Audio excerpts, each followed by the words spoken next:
Grand Rising. Grand Rising to the family, the lineage, supporters, the riders out there who knows what it is, who's not in denial. You dig? Diaspora wars are hilarious. Total hilarious. National anthem. That show me subscribe. Make no mistake, we're the only black people in y'all that only eat rat, eat cat people. You ain't black, you ain't that. Matter of fact, your black is repo, I'm taking it back. Cause y'all making it whack, faking jacks, y'all from the slave, raiding the tax. Bitch. We built the foundation, our innovations were groundbreaking. You ain't wanna get down, now you're around, hating, faking, with the linear in and out, the ground shaking. Someone say, FBA, we don't run away. We stay, we slay, we pray, we say.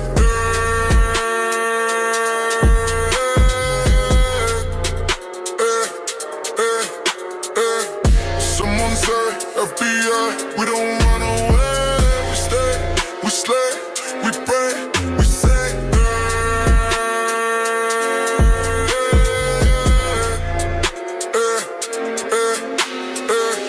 Make no mistake, we're the only black people, and y'all the only eat rat, eat cat people. You ain't black, you ain't that. Matter of fact, yo, black is repo, I'm taking it back.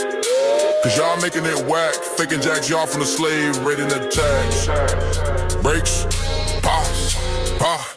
We built the foundation, our innovations were groundbreaking. Y'all ain't wanna get down, now you around, hating, faking, with the linear eating, now the ground shaking. Someone say, FBA, we don't run away. We stay, we slay, we pray, we say.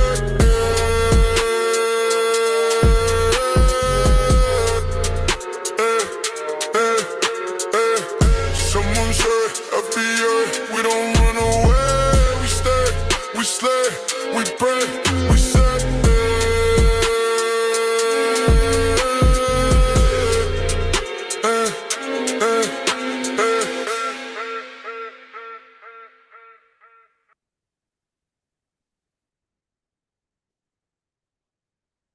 Okay, we are here. The morning, definitely the morning. Grand rising to all, grand rising to all. We about to get it in for a little bit and then come back. Thank you, Alexis Berry, in the super chat really early with the lineage love. $2, thank you. Will Yesharon, Donnie Williams, we got Woman Queen, DSA1, Alexis Berry, grand rising to all, and all in the chat. Some of the diaspora wars are going to trigger you, so just warning, caution you early. The foolishness that people say about us and the justification they use to wage a diaspora war on us is ridiculous. No accountability, no accountability, no accountability. Some of it is based on cognitive dissonance, denialism, and some people don't want to take an accountability because they think it jeopardizes the bag. They think if they have to admit to any fault, that FBAs will be unwilling to invest in Africa. I guess they didn't get the memo. Okay. They're still holding on to us investing into Africa.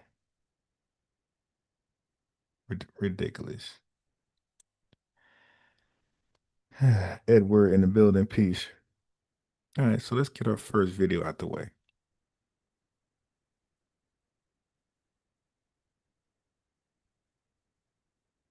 Honestly, I feel like as an African American, this diaspora bullshit is dumb as fuck. Stupid. Don't get me wrong, it's stupid as hell. And also a little bit frustrating because we know if the tables were motherfucking turned and this was AAs talking about Africans, baby, we be getting dragged on this internet for weeks. We be getting all right, so she's gonna use a lot of profanity, but she's gonna start cooking. All types of names, baby. All types.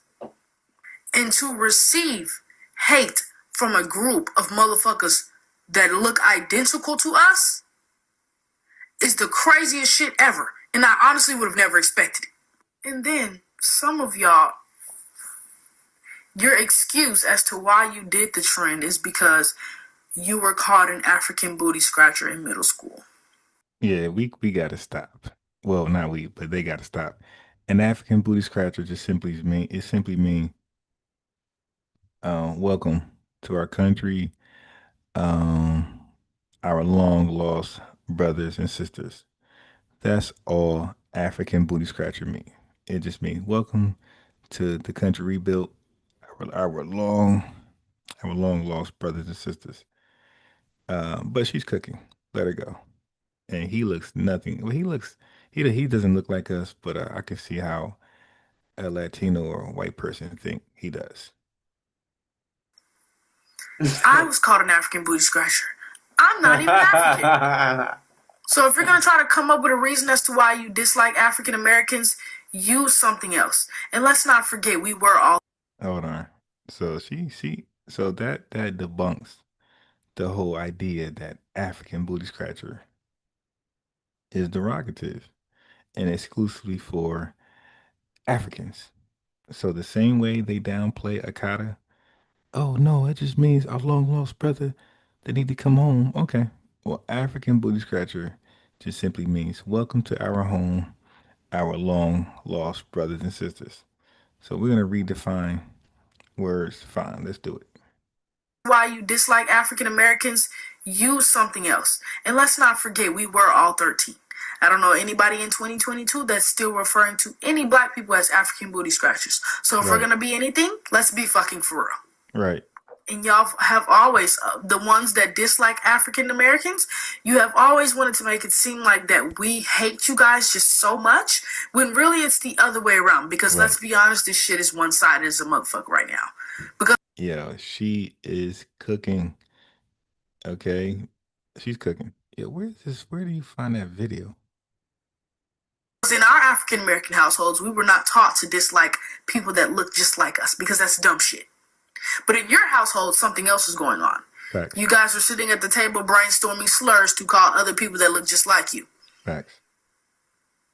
Is akata the word? Uh-oh. And y'all thought y'all ate with that shit and you didn't. You definitely regurgitated. Because Yo, I remember being called African booty scratcher back in middle school, bro.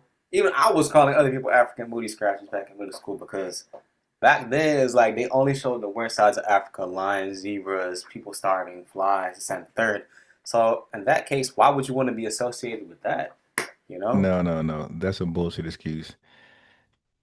But I'm glad he admitted that he was calling other people African booty scratchers and family. I told you, I said, how can a 7-year-old, 9-year-old discern the ethnicity of the person calling them an African booty scratcher? I always said that. I always said that. And then he just said it, that he was calling other people African booty scratchers. And they keep making up excuses. Oh, they showing Africa. Bro, that's not what African booty scratcher means.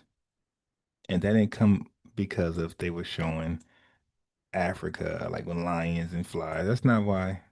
African booty scratcher simply means welcome home, our long, our brothers from another mother. So my mom and dad, they're both from Africa. My whole entire family's from Africa. So I can relate to being called African booty scratcher, but I too was also calling them African booty scratchers too. I was roasting them back.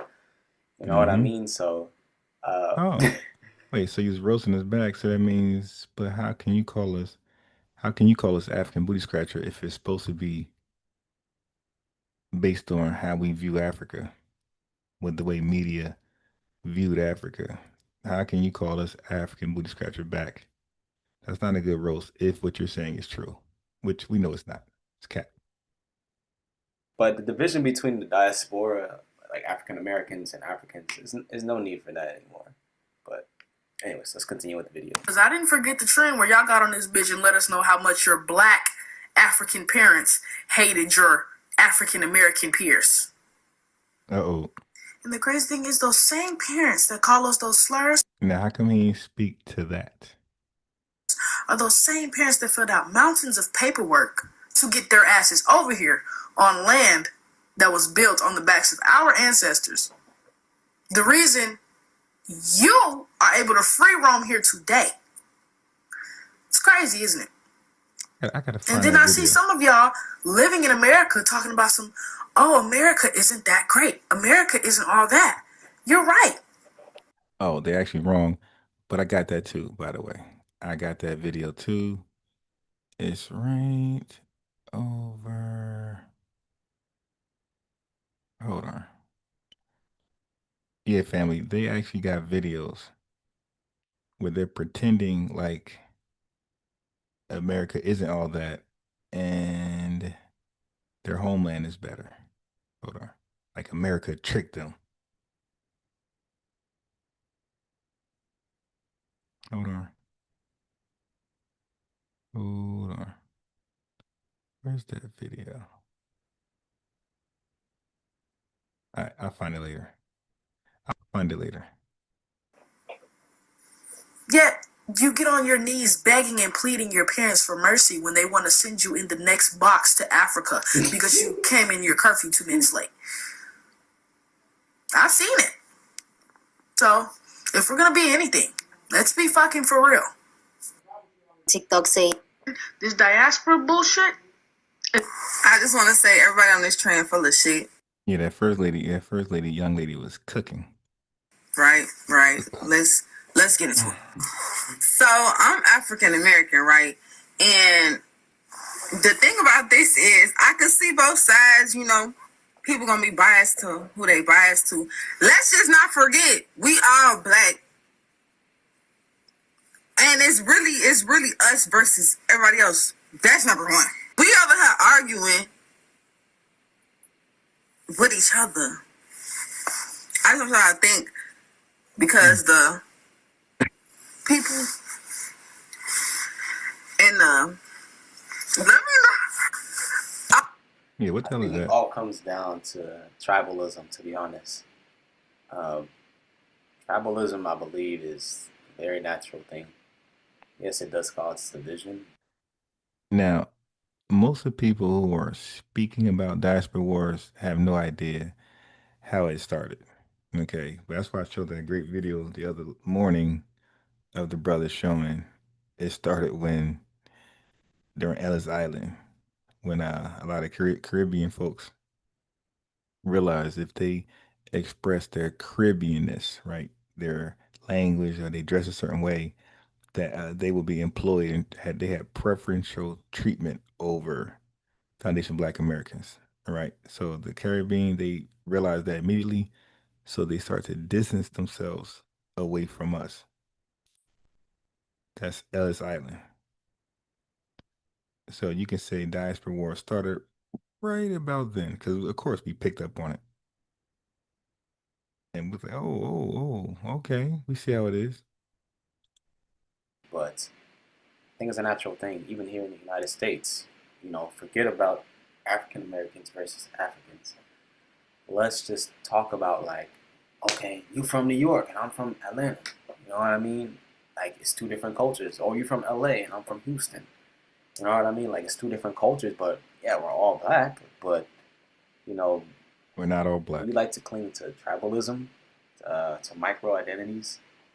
And that's one thing I've noticed within our community. But He said at micro the end of the identity. day, we are all the same people, pretty much. You know, we're all the same race. So Really? there's no need for a division at all, really, to be honest. All other ethnicities, they know how to. So to conclude that and to ignore all what was said, um, to ignore their parents brainwashing them to believe we're lazy and degenerates, and then they actually behave that way in our company. So just act like that doesn't exist and we're all one people. Stop. Stay together, right? Why is it that we always sit up and argue with each other like over nothing? Because at the end of the day, me being African American, yes, African American, I was not born there. Motherfuckers ask me. It's television out there. Y'all got Oh, no wonder she sound crazy. I'm like, is that an FBA woman? Okay, she immigrant. I got it. TV and Wi-Fi. What? You not living in a hut? You ain't going to hunt for lions? Excuse me? So can we really, and All right, family. Who the hell is asking her what age, if what she's saying is true, what age of that person is asking her, you don't go hunt for lions? Now keep in mind that's supposed to be traumatizing, right? Those questions. But remember, they are brainwashed to believe that we are degenerates, criminals, gangsters, and we're not supposed to be traumatized by that. So you see, how does the traumatization goes one way? They'll act like being asked, "Hey, do you live in a hut?" That's more traumatizing than your parents telling you that all of us are a bunch of degenerates, gangsters, and to stay away from us. Make it make sense. It's not. When I was a shorty, so we not gonna do that African booty scratcher thing. Motherfuckers been on that. Like, even to this day, me just coming back from Africa, they like, how you was on social media? Now, the thing about this is, I could see. Right, Woman Queen. Woman Queen said, "My parents told me to embrace the African culture." That's why she's full of shit. Because depending on where you live at, our parents were Pan-Africanists. You dig? Or Nation of Islam or Moors. You feel me? Like a lot of our parents like embraced that bullshit and told us to embrace it. And we looked at Africa like as heaven. Africans as the true African. So stop. See the American side too, right? Because Africans, they do be looking at us crazy and calling us Akata people. But Oh, sometimes y'all just be ghetto as fuck. Like, y'all gotta be real. Like, be real. They wrong, but don't act like y'all black people don't be. I'm not saying y'all like that, so don't even put it in the comments. But oh, yes, you did. we can really talk about it. Like, motherfuckers be talking about how they smell, what they eat. Like, we could really get into it. So we not gonna pull it like it's just out of nowhere. Africans been on our dicks. Like, relax. Like, we both wrong in the situation, and I feel like that's what it is. And y'all just can't admit it. In real life, And that makes them feel good. Again, no accountability. And I don't care what the conclusion is. We love to watch the no accountability videos. Hold on. Because these ain't really diaspora wars. These are no accountability videos. That's what they really are. And this is further confirmation. There will be no relations between us and them. I just feel like because of the fact that my own people, like my dad is an immigrant, people coming to America to escape. I feel like the trend really was just them wanting to be differentiated from regular black Americans. Right? Period. So, And I don't like the way she was okay, that don't make any sense. So that's not being divisive. That's what we asked for. black Americans escape. I feel like the trend really was just them wanting to be differentiated from regular black Americans. What is regular black Americans? Right. So you just proved a point is that they wanted to, you know, differentiate her words. Hey, we're not them.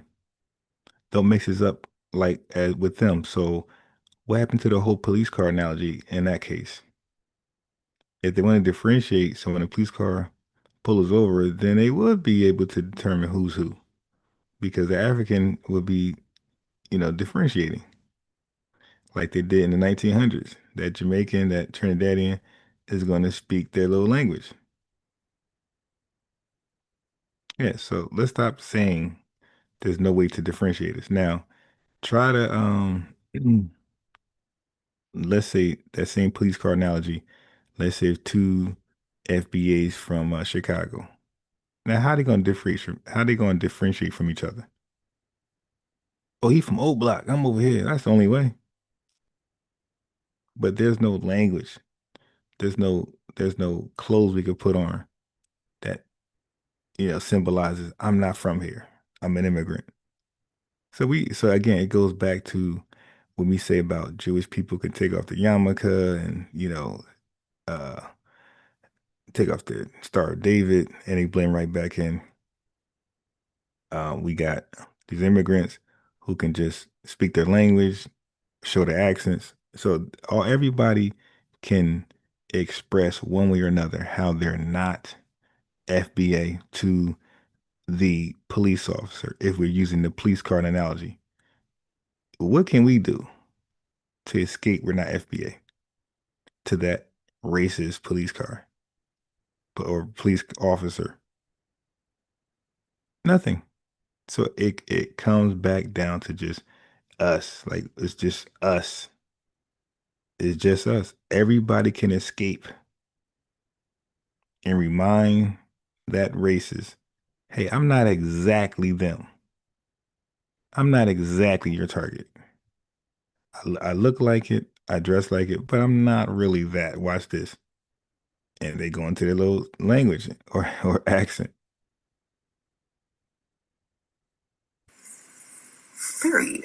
And I don't like the way she was coming, but we ain't gonna speak on it. I feel like as an African American, this That's my girl right there. She was You cooking. know what I noticed with the whole kata thing? Liberian people, I have never in my life, because I'm Liberian, West African, I've never in my life heard any of my family members or anybody in my family or my aunties, dads, I've never heard them say anything about a kata. I don't think we believe every African country used the word akata. I think it's more like a Nigerian thing and those surrounding countries, I'm guessing, but Nigeria for sure.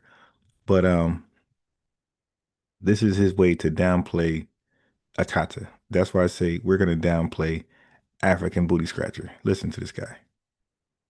If anything, they just say your American friend and something like that. They say all those Americans over there. And y'all American children, even my own mom, my own mom and dad, aunts, uncles, they classify us as American children, right? Like, yeah, we're Liberian, but they classify us as American children. So, yeah, I don't know. I've been called Nakata from a Nigerian, personally. I remember shopping in like the African store and one of those African markets, getting like a beef patty, right? To all my, African, African kids who have African parents, right? Grew up in America. Going into the African shop, what I'm saying? Your parents probably gonna get some dry fish, some beef patties. They got the African candies in there and all the spices and cassava, all this stuff, right? Even I was called Nakata inside the store by a Nigerian. And I'm like, you know what I'm saying? But what's your point though? Like, what's the definition of akata? Like, so just because you was called it doesn't lessen the impact of the word. What is okay? Maybe they was treating you like one of us. All right, but what's the point? I consider myself African and African American. So, yeah.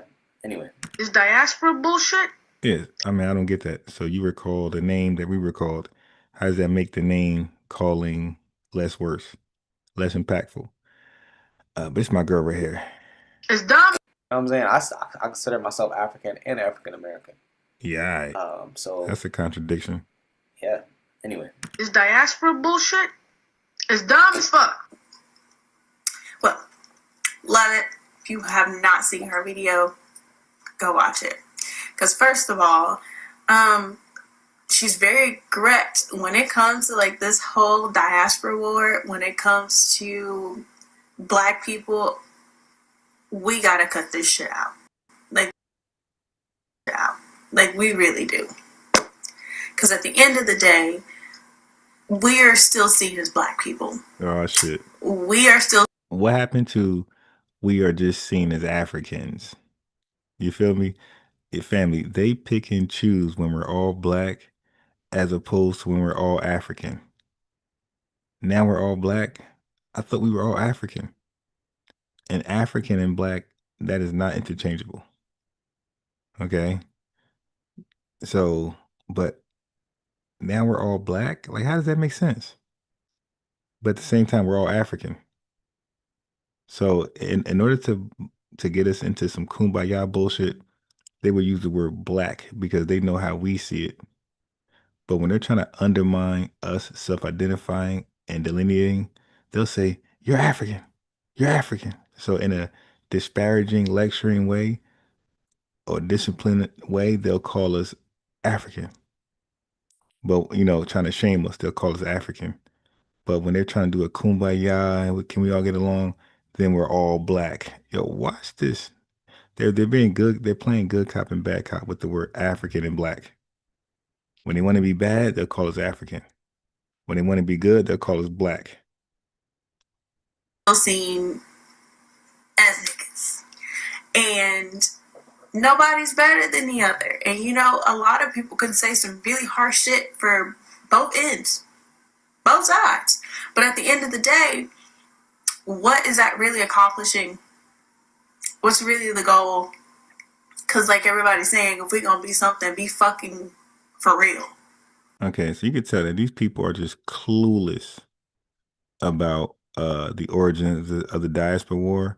They're just coming into the middle of it and they're giving us conclusion assessments. And it's really just to go viral. That's all. Like they're all attention seeking. Honestly, I feel like as an African American, this diaspora bullshit. Y'all go watch the rest of her video. Just go watch the rest of her video. But if that's the excuse that they using for the trend, because I got called an African booty scratcher in middle school, I got called an African booty scratcher. Oh, That should really tell y'all some shit. see? So everybody got called that. And like he said, he's African and he was calling people African booty scratcher. I got called an African booty scratcher. And they only called African booty scratchers to dark skins, which is fucked up, weird ass bitches. But I'm not even dark. You see? So anybody, which I concluded, anybody brown skin, dark skin, that name thrown at them. So that was like a dark skin inside joke. Because even he said he was calling folks that. Dark skin. I got called a fat ass African booty scratcher. So imagine how bad that hurt. Also, if you are a chocolate man, boy, girl, woman, you deserve the fucking world, okay? Just because all the shit y'all go through, dark skinned people deserve to be president, in my opinion. As an African American.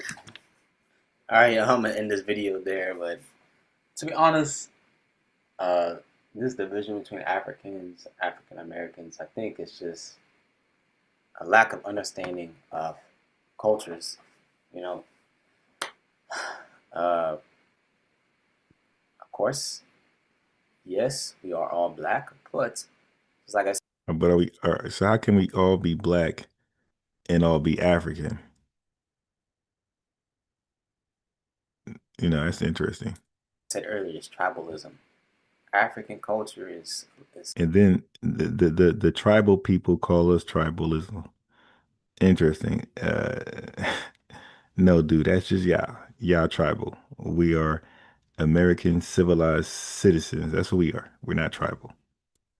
it's different from African American cultures. Are there similarities? Yes, I'm sure there's similarities that from the past that African Americans carry from their ancestors, but the mindset is different. So, but ultimately, man, we just gotta be united. There's no need for us to be divided.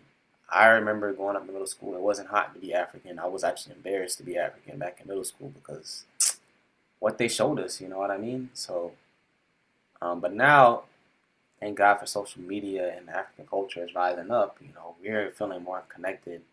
African Americans have wanted to feel more connected with their, ancestors and their culture. So I would say Africans have an open arm to African Americans and who are curious and who want to, interact with you. Don't be. All right, let me run it back from the beginning because I like this sister right here. She was spitting facts. I like her energy. I feel like as an African American, this diaspora bullshit is dumb as fuck. Stupid. Don't get me wrong, it's stupid as hell. And also a little bit frustrating because we know if the tables were motherfucking turned and this was AAs talking about Africans, baby, we be getting dragged on this internet for weeks. We be getting all types of names, baby. All types. And to receive hate from a group of motherfuckers that look identical to us is the craziest shit ever. And I honestly would have never expected it. And then some of y'all Your excuse as to why you did the trend is because you were called an African booty scratcher in middle school. I was called an African booty scratcher. I'm not even African. So if you're going to try to come up with a reason as to why you dislike African Americans, use something else. And let's not forget, we were all 13. I don't know anybody in 2022 that's still referring to any black people as African booty scratchers. So if we're going to be anything, let's be fucking for real. And y'all have always, the ones that dislike African Americans, you have always wanted to make it seem like that we hate you guys just so much, when really it's the other way around. Because let's be honest, this shit is one-sided as a motherfucker right now. Because in our African American households, we were not taught to dislike people that look just like us, because that's dumb shit. But in your household, something else is going on. Facts. You guys are sitting at the table brainstorming slurs to call other people that look just like you. Is akata the word? Yeah, I thought y'all ate with that shit and you didn't. You definitely regurgitated. Because Yo, I remember being called African booty. Yeah, she was cooking. I like that. Okay, listen to his testimony. Scratcher back. Because Yo, I remember being called African booty scratcher back in middle school, bro. Even I was calling other people African booty scratchers back in middle school because back then it's like they only showed the worst sides of Africa: lions, zebras, people starving, flies, this and third. So in that case, why would you want to be associated with that? You know? So my mom and dad, they're both from Africa. My whole entire family's from Africa. So I can relate to being called African booty scratcher, but I too was also calling them African booty scratchers too. I was roasting them back. You know what I mean? So yeah, we do. Okay, thank you for that testimony. All right, so I'm gonna just scan a couple diaspora war videos before that I just looked up just now before I get to the ones I got. Okay, so these are random people. I want to see what they got to say. I'm so excited to have you guys back with me. Make sure to like, comment, and subscribe below before we get started and into the video.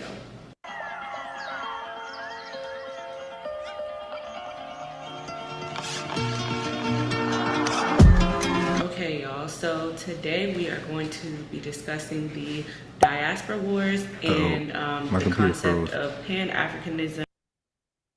My computer froze, my fault. Shit. Is able to still exist in today's society. So I'm staying. That cartoon is so trash. Okay, y'all. So today we are going to be discussing the diaspora wars and the concept of Pan-Africanism, and if something like that still exists in today's society, or is able to still exist in today's society. So I'm going to give you guys a definition that I found. So diaspora wars can be defined as cross-cultural arguments among different ethnicities of African people where we express discontent with each other for various reasons. It's normal to have a certain level of cross-cultural conflict or discussions. However, these conversations take a counterproductive turn when we internalize and promote anti-black/white supremacist narratives about each other that hyper-focus on divisions instead of how we can best unify for the purpose of collective freedom. It's time to move from war to understanding. So the diaspora is a large group of people with a similar heritage or homeland who have been moved out to places all over the world. People who have spread or been spread from their homeland. So when we think about the transatlantic slave trade, basically all the people who were brought to the Caribbean and were enslaved, that were brought to Europe and were enslaved, that were brought to the States that were enslaved. So just how we as really struggling Black people, African people have been spread across the world due to slavery. I'm gonna insert some clips so you guys can understand what the diaspora wars are. Bro, I don't know if Americans are genuinely confused or they're just thick, because this blew my mind. And if you're not American, this will probably blow your mind too. So I'm from England, right? But most English people are usually white, just like Americans are usually white too, okay? Keep that in mind, this is very important. As you can see from looking at my skin, I am not just white, I have black in me, which means I come from African descent. So okay, you see that? So they use black as a descriptor. I have black in me with his big buck eyes. Bro, you're proving our point. You guys use black as an adjective, as a color. We use black as a noun. So the way we use black, you're not black, buddy. To be more specific, Ghanaian descent. Keep this in mind. I was outside in America and I seen a fellow melanin brother. Now, when I'm looking at melanin people, I can usually tell what part of Africa you are from your features. And I saw Damn, this you are brother that I good. thought might have been Ghanaian too. Big up my Ghana brothers, by the way. But was I so wrong? So I proceeded to ask, yo, bro, what part of Africa are you from? He said, I'm from Atlanta, Georgia, but like, where are your parents from? This is corny. About black women and our hatred for our natural hair. I showed the video where she was basically discussing why you shouldn't wear natural hairs to an event, and everybody was blaming it on the fact that she was African or that African people have a different experience. But I think we as a whole have all been affected by Eurocentric standards of beauty and by colonization, neocolonialism, and slavery. So I don't think it's one-sided. We've all been impacted. It just shows up in different ways sometimes. Okay, y'all, so I wanted to read a couple of things from the autobiography of Malcolm X. Please don't come for my book. But I need a new one. Like, hey, they be making Malcolm X our default leader, yeah. Okay, tell us what Malcolm X said, and it must be true because Malcolm X said it. Go ahead. But he says, I think the single worst mistake of the American Black organization and their leaders is that they have failed to establish direct brotherhood lines of communication between the independent nations of Africa and the American Black people. There's an intense disconnect when we really should have that connection like other races have back to their homelands. We don't have that unification. African Americans' concept of Africa is very dated or is very ignorant. And a lot of people don't even know that these are very thriving countries. Of course, there are third world countries and they have their issues, but there's also a lot of success, a lot of beautiful things coming out of Africa. I think there's often this misconception too that like certain freedom that will keep us in this inferior position. This is like, so that way, you know, we're not spewing out more anti-blackness and working against each other instead of working together. So going back to the book Malcolm X started to do at the end of his life, he went to a bunch of different countries in Africa and connected with different African leaders to try and bridge this gap. So what he was carrying out is the concept of Pan-Africanism. And Pan-Africanism it's the concept of various movements in Africa that have as their whole thing was to bring us back to Pan-Africanism. Okay. Their common goal, the unity of Africans and the elimination of colonialism and white supremacy. If you guys would like some examples of Pan-African leaders, you have Kwame Nkrumah, you have Patrice Lumumba, you have Marcus Garvey. I would encourage you guys to read about some of these leaders. You name three people. They always talk about these Pan-Africanist leaders and they name three. One never came to America. One was a scammer. Understand that white supremacists love for us to have this disconnection because you just said Marcus Garvey, he aligned himself up with the KKK. What are you talking about? You just said Marcus Garvey. Marcus Garvey couldn't find no common ground with any black activist leader, but he found a common ground with the KKK. So stop. Pan-Africanism is KKK. As a people, we would be so much more powerful if we band together and we all identified as African people and we all move together. But we definitely not doing that. Definitely not all identifying as African. That's not happening. We are very divided, and this works in favor of the system of white supremacy. Oh my God. So why did your leader go meet with them?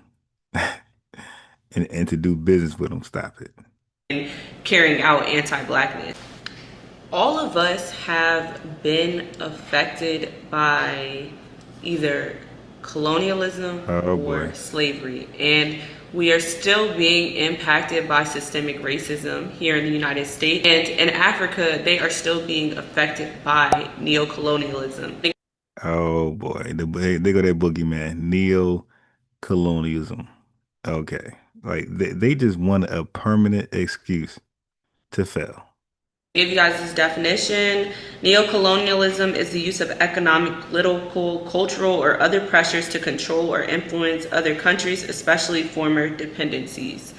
So pretty much the boogeyman. That's all she just said. The boogeyman. Um, Like if look. They don't. We got. She said systemic racism. We got people in our face looking at our applications where we're um equally qualified than the next person and being rejected simply because we're FBA. Loans being denied. So this is they don't boogeyman. This is happening as we are in real time. Okay, people are telling us no based on the system of racism, but this boogeyman neo-colonialism. Oh, we are failing because we think the French, because we think Belgium. Stop it. You guys got way more control of your country and what you got going on than us. Way more control. So I wish they can. I wish they can replace systemic racism with neo-colonialism over here. Man, we'll be thriving. So get the hell out of here. if you guys look at the Congo is full of natural resources. It should ideally be one of the richest countries in the world, but yet the people live so poorly. The average income is so low, and that's Right. because the resources are not controlled by the people in the country. Why? Okay, family. They get into contracts with the European powers, like Ibrahim Traore. So if the contract is exploiting your people, then guess what? Ibrahim Traore gets the blame. Okay? Because he don't got to sign a contract. You can tell Diddy no. You don't have to go to the party. The United States has a presence on every single country in the continent of Africa. And last semester in my master's program, I took a foreign aid course. But even really understanding how the United States will even use foreign aid as a way of controlling these other countries. And it's not just the US. Now look, that's their thing. They want to lump up United States with the colonizers, right?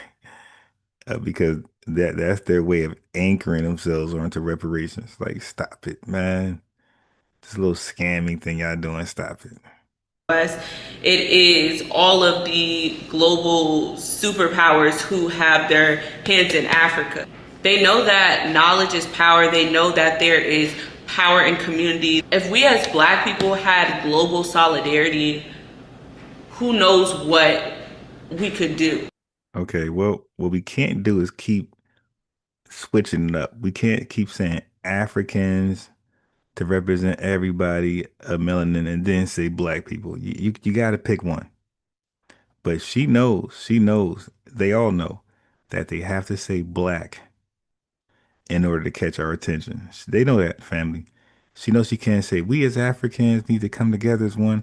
She know once you say that, we are doing something else. We're twiddling our fingers. She know that subconsciously and consciously we don't accept that we all African thing at all. So they're playing games. They got to keep saying Black, Black. They resonate with Black, Black. But then they use African interchangeably with it.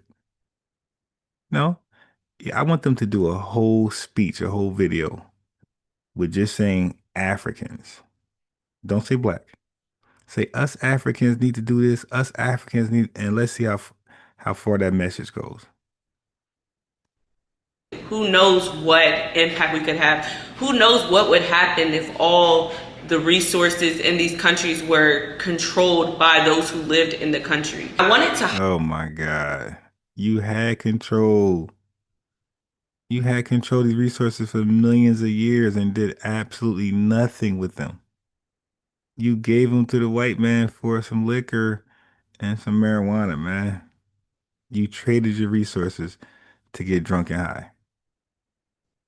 Highlight that specifically the anti-African sentiments, I believe, come from education. If you guys have ever read the Miseducation of the Negro, I'm currently reading that right Carter now. G. Woodson. What it talks Hey, about. yo, why do they always say the same books? It's like the eighth person. The Miseducation of the Negro, Malcolm X autobiography, and they name like one other book. It's the same three books. Man, Pan-Africanist book club is small, bruh. Is how we almost are forced to hate ourselves or have this internalized anti-blackness because of the way we're taught in school. One, we're taught. So now she's blaming Foundation Black Americans. We just hate Africans. A very short history of African people, and a So very the blame when you listen to these Pan-Africanists and African tethers, they'll hold themselves to no accountability. They will hold Africa to no accountability. And then you let them talk long enough, they're going to eventually put all the blame on Foundation Black Americans. We don't know about Africa. We don't, ma'am, are you crazy? There are so many people who read about Africa, who studied Africa, and we watched their videos. Okay, we watched the videos, man. And some of us grabbed the books ourselves and read them. So we do know about Africa. We're very well aware of what's going on in Africa. We don't solely rely on TV and media or propaganda to judge Africans as a whole like you do us. You guys solely read or no, you solely watch movies that depict us in like a gangster degenerate role, and you listen to music, the worst lyrics ever, to associate us with. You guys, what book? Okay, all these books we got to read. What books do the Africans got to read about us? Y'all notice that they always telling us to read some books about Africa, so we can like praise and glorify Africa, romanticize Africa. What books do y'all ever recommend the Africans read to respect and glorify us? It'd be more Pan-Africanist books. very, very minuscule understanding of our contribution to this country. And our history in school really starts and ends in the civil rights movement and in slavery. And I don't even remember having an extensive history of anything outside of those two things. I also wanted to add in that we received no education around African history prior to us being brought to the States. Because there was nothing going on in Africa prior to us coming to the States. All right, that's why. The only time you may have a true education on African descended people, Black people, African people globally is if you attend an HBCU. I know there's other ways you can receive this education through your own research or from taking a class that may not be at an HBCU, but I'm saying this is one of the only times that it is intentionally enforced into the education. That's because you got a Pan-Africanist teaching Pan-Africanist studies. That really ain't over there either. Your history is taught in a different way. I learned in school that George Washington had wooden teeth. Oh, come on. I learned history. I know I discussed a bunch of different things, but you are all over the place, man. I want to get to some of the main points of this video. Yeah, one, stay focused. Everyone who contributes to these diasporas, who continues to spread this message of anti-Blackness, or who continues to help promote white supremacy is wrong on every side. Anybody who contributes to this is wrong. There is no right side. There should be no diaspora wars. Oh boy. My second point is that we need to blame Foundation Black Americans, acquit Africa. Got it. find a way to unify, to understand each other. So that way we can combat the oppression of Black people around the globe and develop the concept of global solidarity. My third point is that you have to educate yourself, which comes from the second point. You will never have an understanding of a people. You will not understand our people until you educate yourself. Give yourself a true understanding of where our people come from, what has been done to our people. I knew it. I was waiting. Educate yourself just means go learn African history. It's never anything about learning FBA history, what we endured over here. It's always about the motherland. Keep on. What we can do to liberate ourselves from this position. I gave y'all a couple autobiographies of Malcolm X, Kwame Nkrumah's book, Told you. Black Power and the Garvey Movement. I have so many. Look, a whole bunch of whole bunch of Pan-African shit. I told you. And they always hold up books. Never read them, but they hold them up. More, y'all. I recommended in my last vlog. You guys should read Assata Shakur. Look, I can do a whole list on just readings that will help you understand the state of Black people. Help you understand Pan-Africanism. Go ahead. And Black liberation. Told you. I know in this conversation I mainly spoke about Africans and American Black people or American Africans. This chick crazy. But I know this conversation can go all across the diaspora. I just chose to focus mainly on these two groups because this is where I see most of the discourse taking place. Y'all should also read How Europe Underdeveloped Africa. Another African book. Keep going. But basically, just educating yourselves on how we can strive to liberate Black people globally. I hope that Africa. You guys enjoyed this video. This was a broad topic to cover, so I may have... Every book she recommended was about learning Africa. Every book. What's this right here? I'm invited to your party, but you're not invited to mine. Anything that Black Americans have set aside for ourselves, anyone with one drop of African blood is invited to and can participate in. Anytime there are things that are specifically for Caribbeans, Africans, insert home country thing, those are things that we cannot participate in and we are not invited to. Right. There are no spaces that are exclusive to African Americans. Right. She mean Black Americans. Right. All of a sudden, when they had the West Indian Day Parade or the African Fest, whatever bullshit, now all of a sudden everybody ain't African. And now all of a sudden everybody ain't one. You dig? Just us. We're the only West Indians. We're the only Africans. And when we request spaces or things that are exclusive to us, we are called xenophobic. Right. But we cannot go to your country and behave the same way. We can't go to your country and demand spaces for ourselves. I'm invited to your party, but you're not invited to mine. Yeah, we are getting it. And look, she called herself African American, so she's unaware of what's going on. But we are getting it, family. We are getting it. And they're just one click away from watching my video and fully getting it. And guess what? They're going to always be one click away if we don't like the video. Okay?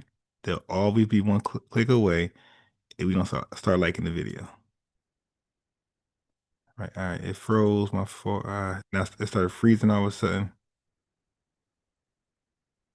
Right? Guyanese American, Jamaican, Indian American, whatever. So to me, diaspora is like, we are kinfolk. even though not all skin folk, we know, but we are kinfolk and we are a family and we have, so many commonalities, right? Like one of my mom's best friends growing up is a Trinidadian lady named Auntie Debbie.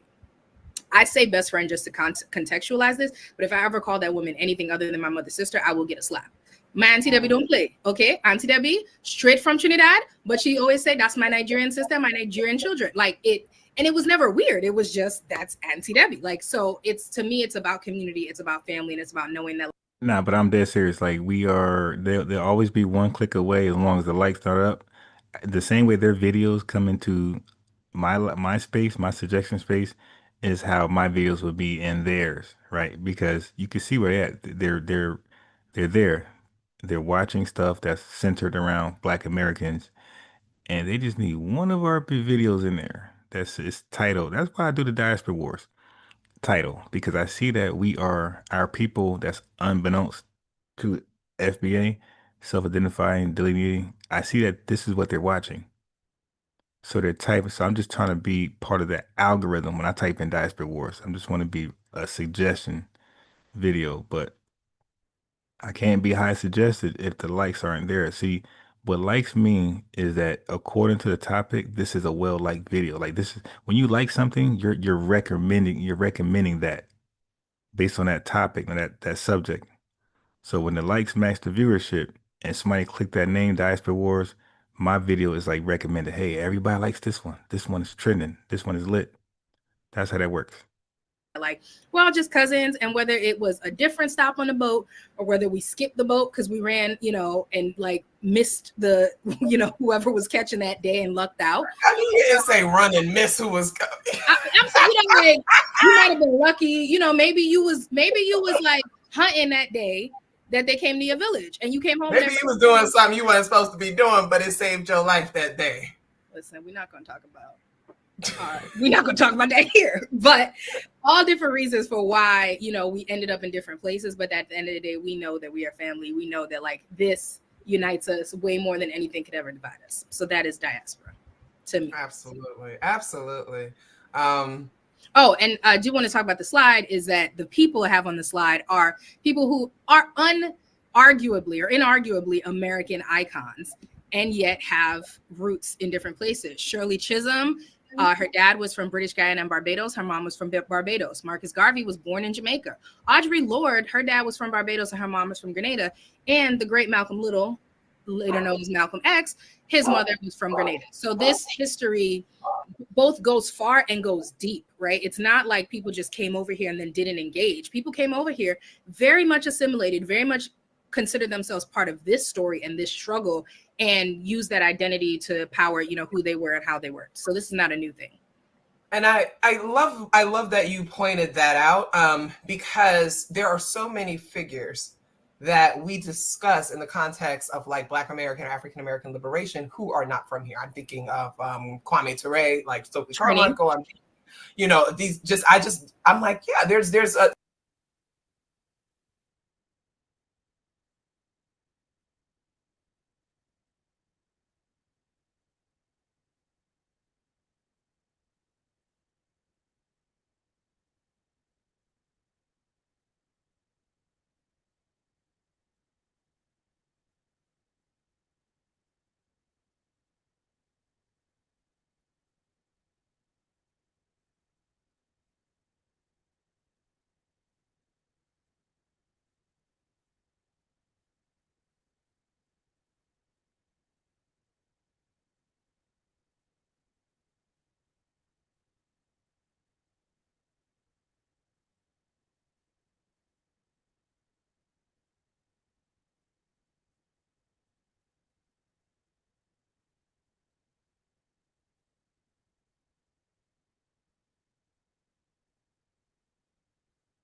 there's so many people, and I think about the migration patterns, right? So the earlier migration, like after the turn of the 20th century, was definitely about assimilation, not just for folks coming from the Caribbean, but from Europe and everything. Everybody was like, you come here, your goal is to be American, and we actually will not accept anything but that Americanness. But then after we have this Black Power movement, and we're having folks coming here and then also going, to England and such like that, then we're getting people who are like, no, we're not letting go of our identity. Yeah, we've been here since 1969, and I still have a very thick accent, and I'm not changing it for you. I'm not changing my name. I'm not, all those kinds of things. And so you can see the difference, all depending on when your people got here, which is, I think, is so interesting. And I think that hip hop can't be born in 1930s with the same. You see what I'm saying? All right.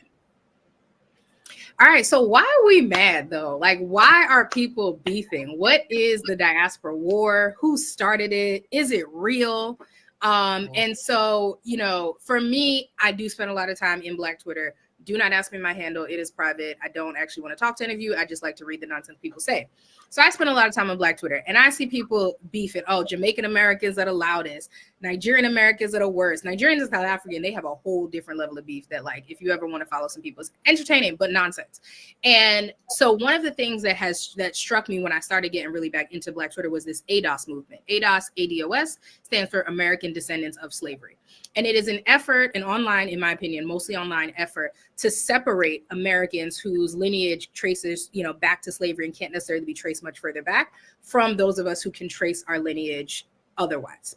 And to me, that is a distinction that's real, right? That, like, we've discussed that on this call. You, Michelle, you have a particular heritage. Santanish, you have one, I have one. And just acknowledging these distinctions is fine. But leaning into those distinctions and allowing it to separate us, I think, is complete nonsense. And we Leaning into it. What do you mean leaning into it? I mean, you lean into your lineage? That's why you're Jamaican. Leaning into Nigerian, right? That means you're Nigerian. Leaning into Haiti makes you Haitian. She said leaning into it. Yeah, these are some sick people that they have to tether onto us. They have to. Leaning who can trace our lineage otherwise. And to me, that is a distinction that's real, right? That, like, we've discussed that on this call. You, Michelle, you have a particular heritage. Santanish, you have one, I have one. And just acknowledging these distinctions is fine. But leaning into those distinctions and allowing it to separate us, I think, is complete nonsense and weakens the community. So right now, So I just found out about this. And I guess my question. Now, that's some more delusion. What community are you talking about? It weakens what? So again, this is another diaspora panel that they like to talk about FBA ADOS, but they don't like to talk to FBA ADOS. For you, because I think we can easily get into why it's a problem or a danger. But I wonder just for a second if you see, and if you have any compassionate lens as to why somebody would try. Damn, they said our delineation, our self-identifying is a danger. A danger to what? I'm guessing Pan-Africanism, maybe? And make this distinction, if at all. 100%. I mean, I think there I don't know if there are statistics, but there are definitely stories that show that, foreign born or first generation Blacks are seen better by white people, right? You're less ghetto, you're less dumb, whatever. And, some of that, I don't want to say you're less dumb, but, like, some of it is, you meet a Nigerian doctor, of course you're going to think he's smarter than the Black American, person that maybe didn't go to college or whatever, but that doesn't mean Nigerians are smarter, right? People are cherry picking. And, there's also, like, I remember growing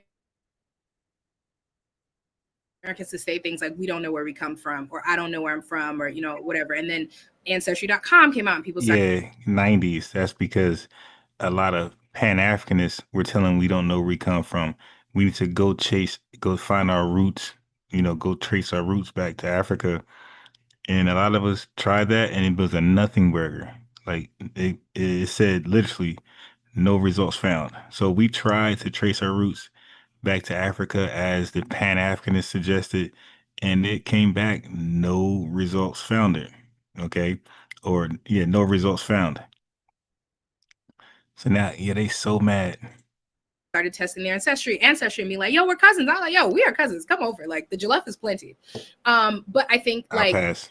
there was a disrespect, I think, of African American heritage in that like it was always seen as like, oh, you're the forgotten people, or you know, you don't know where you come from and that kind of thing. And that's very disrespectful. And I don't think there's validity in that. And I think there's been some reclamation of like, I know where I'm from. I'm from South. Oh, so that's not dividing the community? That's not xenophobia? Okay. Carolina. If my people have been in South Carolina for 400 years, I'm from there. And that is valid and beautiful. And I love that. So that's why I said acknowledging this, the distinction is perfectly fine, right? Because if your great grandfather toiled, acknowledge that, you know, venerate them, honor those ancestors. For me, the ADOS movement is a bunch of curse words who are intentionally being, okay, so lobbying. Okay, who are intentionally being, couldn't find the words. One more time. Acknowledge that, you know, venerate them, honor those ancestors. For me, the ADOS movement is a bunch of curse words who are intentionally being, okay, so lobbying efforts based on reparations. I saw a comment. She can't express there. I think family. that, again, like family, she couldn't express it. Curse words. And now she's rambling now. There's always validity, but the loudest voices, I think, are here to sow discord. Okay, right? you see that? She couldn't express what the problem ADOS had. You see? Just, they can't tether on. And they feel like their tangibles are going to disappear. So all this DEI, affirmative action, all these, they feel like this is going to be, it's going to have a name on it finally. And the name is going to say FBA. Okay. And that's what's terrorizing them. The loudest voices are the ones saying Black Americans don't need to support Vice President Kamala Harris because she's not Black, she's Jamaican. We're not going to talk about my feelings on Kamala Harris because that's that's not our argument. That's not our argument. We don't want somebody cosplay. We don't want nobody living their whole life as Indian.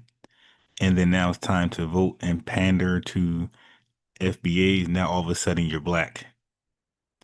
That's the problem. And then she was never Black anyway.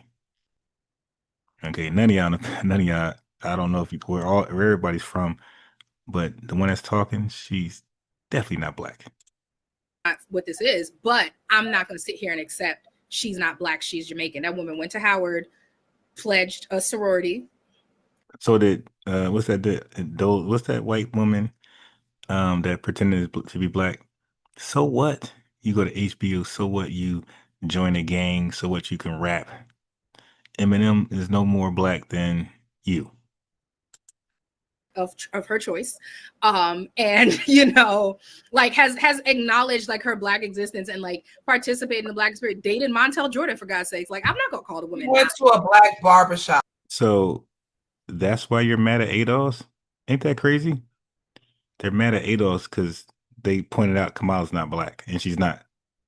So this is their main problem with ADOS because they had a chance, and this is horrible. Okay, like I'm not, and that's when it starts to feel nefarious, right? Because it's one thing to say this is her heritage. It's another thing to say she's not one of us, and, right? Because it's one thing to say this is her heritage. It's another thing to say she's not one of us, and we don't need to support her, and we need to be wary of her. She's a cousin. Wait, okay. So now they're gonna make somebody one of us. This is why we're saying none of y'all is one of us. None of y'all not like us. They're trying to tether somebody else onto us. Ma'am, you should worry about you tethering onto us. You got a better chance. But none of y'all is us. So you can go keep Kamala. Y'all go do your thing. But none of y'all are one of us. And you're mad. Say she's not barbershop, okay? Like I'm not, and to say she's not one of us, and we don't need to support her, and we need to be wary of her. She's a cousin, if at best we want to say the fact that she's Jamaican as opposed to like African American makes her different. The only difference is she's a cousin, not she's some strange outside other type of thing. Let me just say something as like as the African American in the room. I do believe that when you talk about the empathy. Okay, so I already explained that having a quote unquote African American in the room is not good enough. You need to have somebody who self-identifies Adolf Friedman or FBA in the room. That's when you give a real representative of us and our talking points. Like where that comes, I have a lot of it, right? Because I understand largely what they mean. And for example, I went to the University of Pennsylvania, right? Ivy League school, Philadelphia. I went, and I recently went back for an event from this honor society that I was in when I was an undergrad. I think 2, maybe 3 of the 20 plus people being inducted were African American. All the rest were either West African American or like from West Africa or Caribbean, right? American. And I was kind of taken aback because I was just like, this does happen in these spaces. That sounds like replacement to me. Replacement theory. Like, this does happen in these spaces. They fuel a lot of that tension with those kinds of actions, right? So if you remember what affirmative action was developed by a Black Republican who said we need to rectify the impact of chattel slavery, right? So if you're like, okay, affirmative action is supposed to be for that, then why is it benefiting white women? And then when it comes to actually talking about Black people or African people from, across the diaspora, why then are yeah, I don't like that. So she said Black people or African people. No, there's no or. You can say and, but there's no or there. And we can't let them say or, family. Don't let them call you African or don't let them pretend they're interchangeable or synonymous. For that, then why is it benefiting white women? And then when it comes to actually talking about Black people or African people from, across the diaspora, why then are the descendants of those who were abused in chattel slavery in the United States not getting the benefit because they are selecting first generation students from other countries because they believe that those students are better? And it's like that ends up fueling the tensions because the younger. No, they don't believe they're better. They believe they're better suited. They don't have the lineage, and this is the replacement thing, right? They're immigrants. They're not better. They're just better suited, and they're immigrants. So the whole goal is to replace us with immigrants, Black or white. I mean, well, they're not Black, but African or white. People are not having the conversations to kind of work through the white supremacy of that and the colonization of that. They're not. Why do you keep lumping up white supremacy with colonizers? Like, what are we doing, man? Not able to see how it might have a negative impact on African Americans and whose ancestors for the last 20 years have had to deal with this particular insidious Americanness. You know what I mean? So I understand that. However, it becomes xenophobic. It's xenophobic. It is extremely conservative. It is a right-wing movement. I don't want anybody else I don't want you to understand anything but that. It is pitting people against each other. Now look at her conclusion. It's xenophobic, is right wing, white supremacy. And she's giving, her name Dr. Taylor, she's giving strong feminist vibes, strong ones. From a lot of people who cannot read.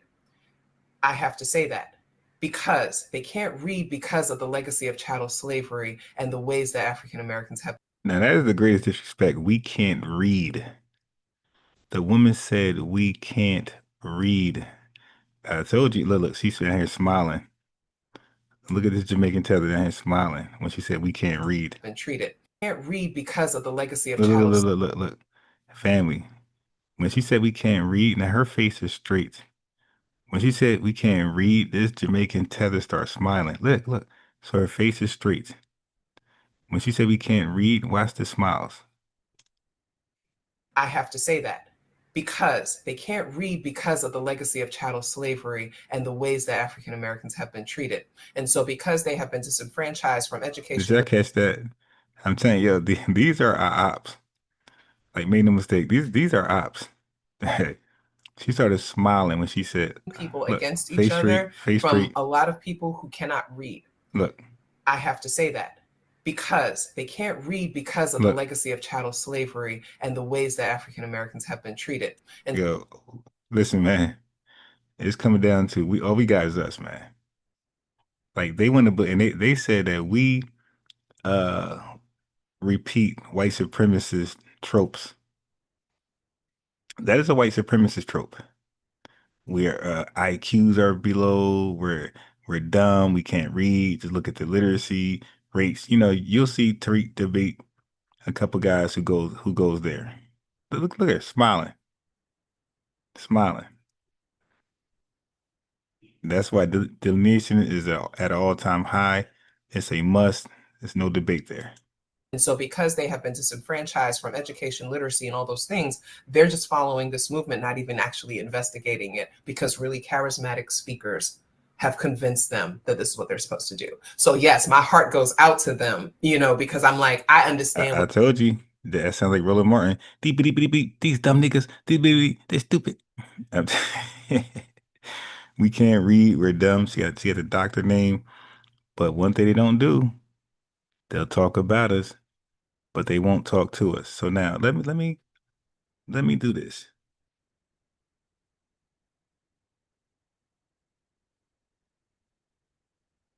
Let me do it. They got one comment.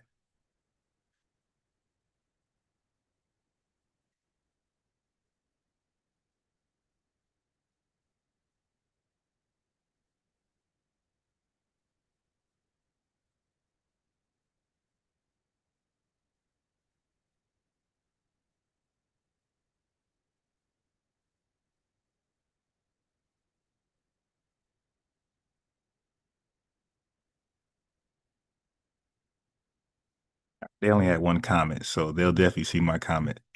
I invited them. What it is they want. They want some help. They want some recognition. They want to feel like, you know, what about us? Because of what the United States has been doing.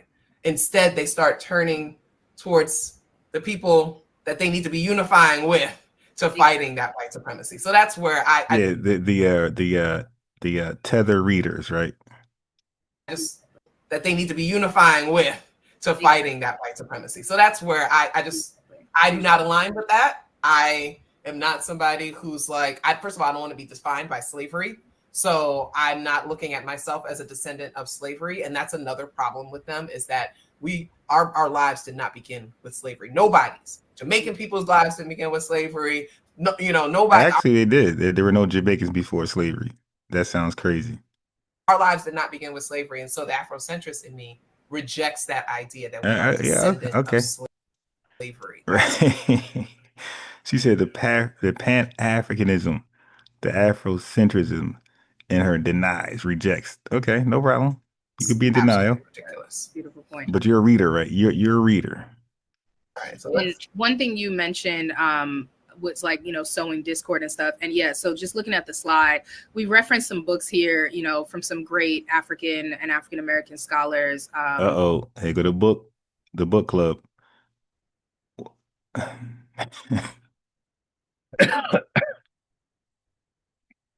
Well, who would be what would these books be about? Pan-Africanism? Let's see. You know, that people. Wait, let me guess. Malcolm X, Marcus Garvey, Kwame Ture, somebody in Nkrumah. Let me, am I right? Patrice Lumumba.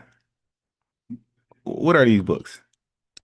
That say some great things. So Dr. Carter G. Woodson wrote The Miseducation of the Negro. Yo, that cannot be possible, family.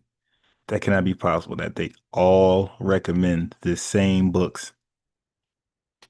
And I actually have a quote from it that I'll talk about later, but that there's a miseducation happening. And to your point about a right-wing xenophobic movement, there's an attempt. Look, a filthy Jamaican tether is going to educate us on what books we need to read, and then she's going to use Carter G. Woodson book to show that we're educated. Now this tethered dog is in the same country we're in, going to the same HBCUs, same college, same high schools as us, but somehow reading the same material, somehow we're just exclusively miseducated. Like this tether act like she learned her shit in Jamaica. Ma'am, you learned that shit here in Black society, right along with us. So how could we just be miseducated and you're properly educated?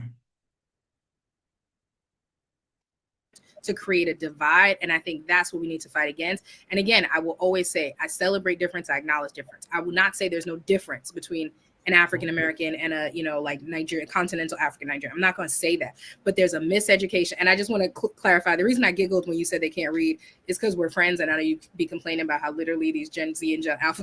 The reason why I giggled, there's nothing funny about that. Not trying to justify it. Again, back to no accountability. You giggle because you really believe that. You really believe that y'all musty folks are better. Like you really believe that.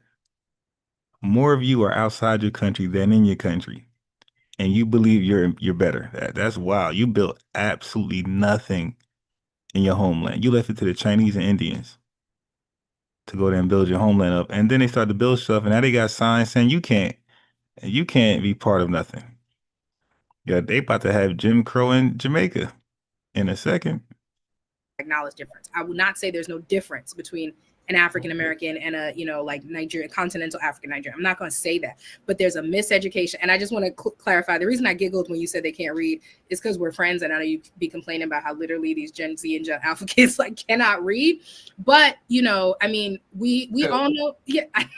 But we all know the history of slavery and how slaves were not allowed to read, right?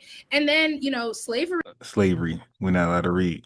So let me guess, Jamaicans were allowed to read. Now, family, I'm in a tutor business, and yeah, everybody who you think is smart and brilliant, they can't read either. They're in there struggling over the simplest words. The difference is they got tutors, like they can afford tutors. Okay, but when we struggle with reading because of systemic racism, we can't afford tutors. So our kids just gotta just live with it. You dig? And that affects your confidence, and it starts to downward spiral from there. But they can't read either. They're in those classes struggling. I see them every day, even yesterday. Grown as hell, can't read, but they can afford these resources. But so now none of us can read. Okay, go on. was one thing, but even colonization that happened in Africa, one of the first things the British did in Nigeria was take over the school system. I'm going to say that one more time. One of the first things the British did in Nigeria was take over the school system. Right, to properly educate those goddamn savages. That's the first thing that the American Liberians did when they went to Liberia. Their mission was this is facts, you can Google this, their mission was to educate the savages. Okay, they thought, or the uncivilized. When American Liberians went to Liberia, they went there to educate the uncivilized or savage, whatever language they use. That's exactly how they thought about them. That's actually true, though. Right. So in that case, like, people were reading, but what were they reading, right? What language were they reading it in? And that's all throughout the continent, right? Like, French colonialism is so incredibly insidious in the way people were allowed to learn and talk and communicate. And so while continental Africans were not descendants of slavery, even though you say you don't want to identify that, they are victims of colonialization, right? And then also, to pass it over to my friend, if you want to chime in, people in the Caribbean were slaves. Like, they literally had the exact same history as African Americans. It just ended, at a different stop. So, Science Niche, I don't know if you want. That's a lie. That's a lie. It's not the same. That's a lie. It's not the same. Stop it. More lies. Say anything here. Well, I'm listening to what you guys are saying, but I'm also appreciating like these very engaged comments. And so, and some of it I'm like trying to hold off because I know like we have some other things that we want to discuss that very much tie into this. But I at least kind of want to point out like the discussion around reparations and how much like time, like how much timeline, how much timing plays a part in this conversation that we're having. And also, you know, slavery is actually not the only thing that has systemically affected Black populations in America specifically, which is another thing we're going to get into, and actually how that ties into hip hop. And so, is it cool if we transition towards hip hop now? Was there another? Yeah. Let's hit the next slide. The next slide. Let's go. So. Somebody, you know, from Texas ain't gonna agree with, and that's valid, right? And so right the now, international lens of that, wow. Okay. So right now we're gonna play two clips. Point into dancehall. So let me share this. Hip hop and how we tell our stories and into contact with was just a huge culture shock, right? There was all of this media in Africa, education of the Negro. Right? So listen, Garifuna people, right? Their history predates the colonizers. They got over here, connected with the Arawak, right? And when the colonizers started bringing, like heavily importing, you know, enslaved Africans, they were telling them, stay away from those people. They're cannibals. Don't talk to them. You know, they're not like us. And so kind of like how they told these Jamaicans, these Africans today to don't go near the Native Americans, the Native Black Americans, the foundational Black Americans, don't go around them. Kind of like that, huh? Like 2025 type shit. Already sowing divisions between African peoples. You know what the people are good at? What's on slide number 4? The miseducation of the Negro. Right? So listen, but that was also happening here in the States, right? So you had people that got here in the 1600s, 1700s. They're still importing people up to 1808 and after that in piracy. They're still bringing in people to intermingle with folks that had been here for generations, right? And so if we're talking about resistance, and this is why, again, I'm going to keep going back to this element of hip hop that I believe is resistance, because you had people that were coming who were like, I want to preserve my culture because I'm going back home. Like, I don't know what this is. And I got caught up, but I'm going back home somehow. And then they're getting here and the people here are like, we've been here for 4 generations. They're not going to let you go back home. You got to be like us. Let go of that stuff. It's safer for you. Take the name, take the language, take the religion. Just do what you got to do to survive. And that tension, I think, still plays out today in these kinds of things, because I know that when folks were coming over, we had, there were 2 girls from Nigeria in my elementary school, and people treated them horribly because of the fear that had been stoked by white supremacists. You know what we saw on the television? Yeah, these women are just making up fairy tales. The babies with flies in their eyes. Africa is starving. Everybody over there is this, is that. And that's compared. So explain, so if that's true from us looking over there, then explain why they came over here with the xenophobic attitudes, looking down on us, believing we're degenerates. So if that's true, that we're looking at flies and big bellies and starving Africa, bones in their nose, cannibalism, then explain what they're looking at. Because you're talking about some stuff in like the 80s. You dig? When I seen that, I was like a little kid. So what were they looking at for them to be standoffish with us? Now we're looking at real images, real life stuff, no trick camera, nothing. What are you guys looking at to be standoffish with us? And that's and when we seen those images, family, we just felt sorry for them. We never thought stay away from them. They're less than us. We felt sorry for them. Shit, we wanted them to get food. We was hoping white folks send $1, send a dime, whatever they was asking for. We was hoping white folks did that. compared to, right, so people are coming and it's just like we're treating them, we're taught to treat them like there's something wrong. But then also, like you mentioned, the immigration policy that happened to the Asians as well. That's why we have the model minority myth, and it does not. Family, she's lying. Nothing taught us or suggested or even applied to treat them badly because of the images we watch. Like, she just lying. Like, again, this is no accountability. This is blame the FBA person, blame the ADOS person, blame the freedmen, and pretend Africa and Africans are just victims of white supremacy and FBA hate. And this video didn't hit. Okay, I ain't gonna show the views, but it's like less than 200, and this is like a year ago. So this, and they got 2 comments, and I'm one of them. Okay, so these lying conversations, like, you gotta have some truth to it for the video to go viral. You can't just have all lies, and they're learning in the worst way.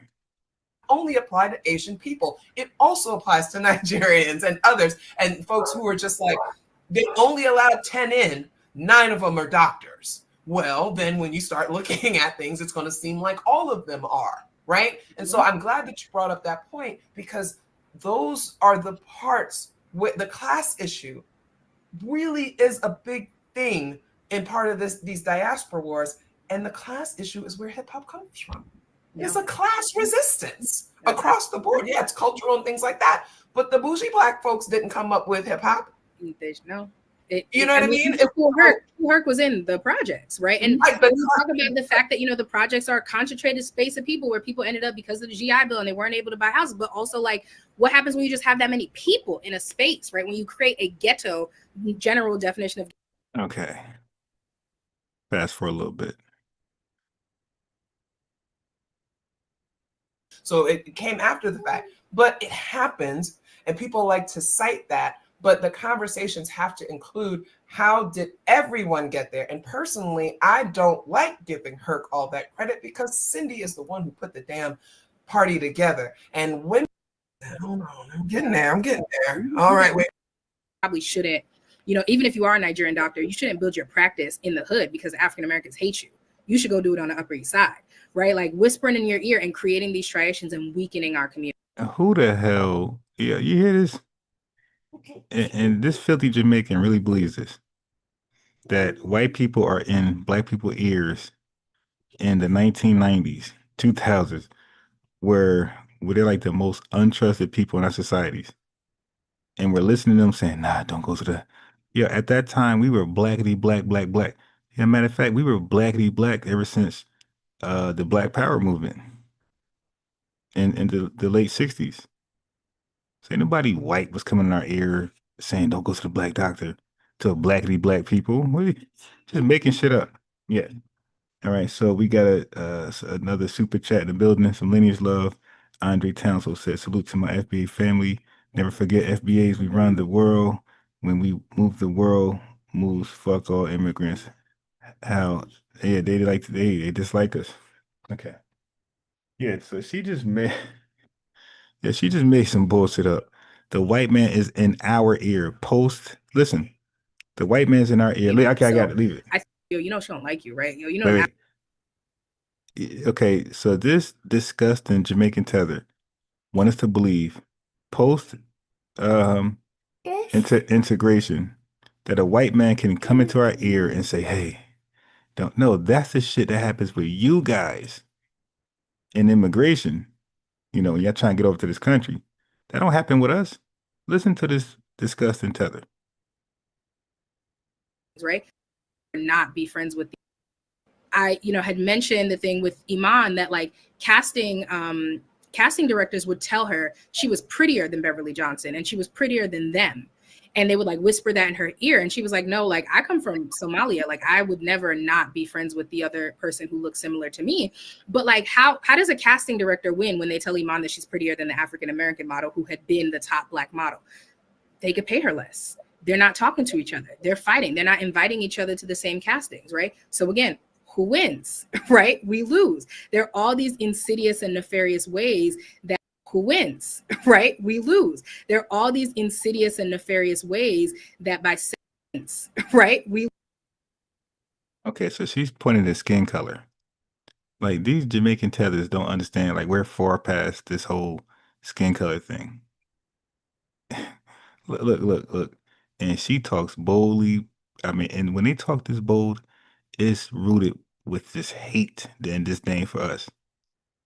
Hate for us that they get that because this is fake confidence. This is fake confidence. Who wins? We lose. What the fuck? What kind of hand stuff is that? That's some.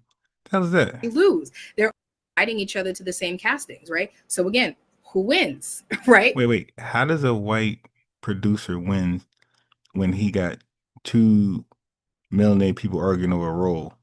How does he win there? No, the winner is the person who gets the role. And thank you again, Andre Townsville, for the $20 Lanier's Love super chat. Appreciates that, family. Grand rising to you in the chat. We lose. There are all these insidious and nefarious ways that by separating us and by whispering in our ears, yo, you know she don't like you, right? Yo, you know them African Americans don't fuck with Africans, so you probably shouldn't, you know, even if you are Nigerian. Yeah. Is this a movie? What is she talking about? Is she still referencing the movie, where they casting for a role? Because that's not real life. Doctor, you shouldn't build your practice in the hood because African Americans hate you. You should go do it on the Upper East Side, right? Like whispering Really? in your ear and creating these striations and weakening our community. Really? That's what's going on? The white man in your ear, like the damn Bugs Bunny commercial, like where there's a devil and angel. So I think can we mitigate that by making reading more of a collective activity? Look, we've dropped other people have dropped books in the comments. Please read them. I myself am trying to get back to reading nonfiction. So I'm currently reading Kwame Nkrumah's Neocolonialism. So I definitely recommend that for people. And I think I'm gonna stop talking. I told you it was gonna be crewmate, somebody, Stokely, some Pan-Africanism. That's the only books they recommend. And pass it to my sisters to close us out. Any closing remarks before we wrap up? So I wanted to bring this up. This was a comment that came up earlier, and it said, yep, also remember back in the days when Black Americans who were Afrocentric would get shamed by other Black Americans who were anti-Afrocentric. So not once during Sankofa Summer School have I said what I love to say. Most people have no idea what it means to be Afrocentric, right? They get it wrong. And that's because they haven't studied and they actually haven't read any of Dr. Asante's work when he's written over 100 books. Nah, we're not reading none of those books. Not one. Talk about Afrocentricity and has created the Afrocentric paradigm. And there's so many of us scholars that do that. Most people really don't understand. So I can already tell. It's like she's setting the table that she ever was to invite herself over here. She won't let me talk. Oh, what school you went to? Where'd you graduate from? Like she's gonna do that. The elitist. I could tell. That she is so proud that she went to school and graduated and got a degree where you don't read. So when she gets beat up by somebody who has a lesser education than her, that's going to hurt. Make this very clear. To be Afrocentric, and we read the statement, but I want people to understand to be Afrocentric is to center African people in their own narratives, to locate us in our situations and understand us within African contexts, right? And when they say African context, I'm talking spirituality, culture, all those kinds of things, right? People would say it was like changing your name to, a name from, Swahili or something like that, or wearing Ankara, wax print and things like that, wearing medallions, all that kind of stuff. People, that's Africanity, that's negritude, and that's great, but it doesn't make you Afrocentric.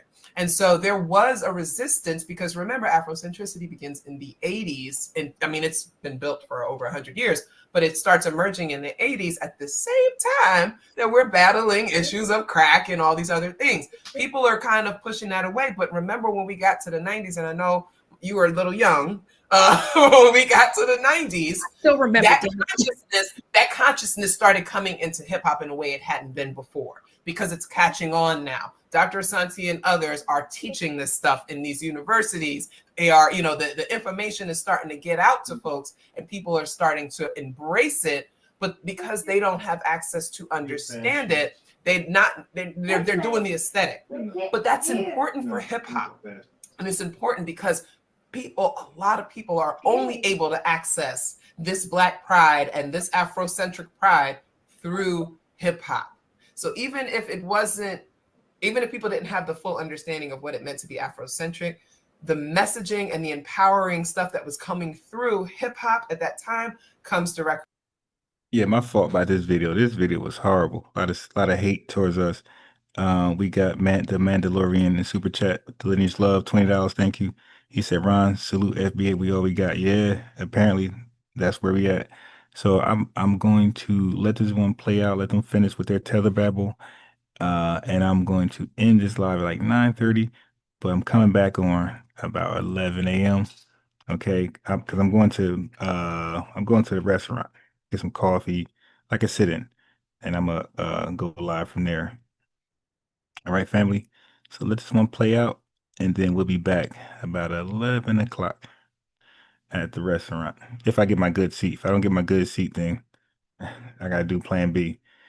But yeah, so let's as a matter of fact, I'm gonna end this one right now because it's garbage. All right, so I appreciate you guys, Grand Rising, but I say about 11 o'clock, I'm gonna continue Diaspora Wars, but not this one. This one's like totally disrespectful, whack, trash. Yeah, so about 11 o'clock at the restaurant. Get some coffee, maybe a bagel. Yeah, so just be ready to receive the notification that I'm live again about 11. That's really pending good seating.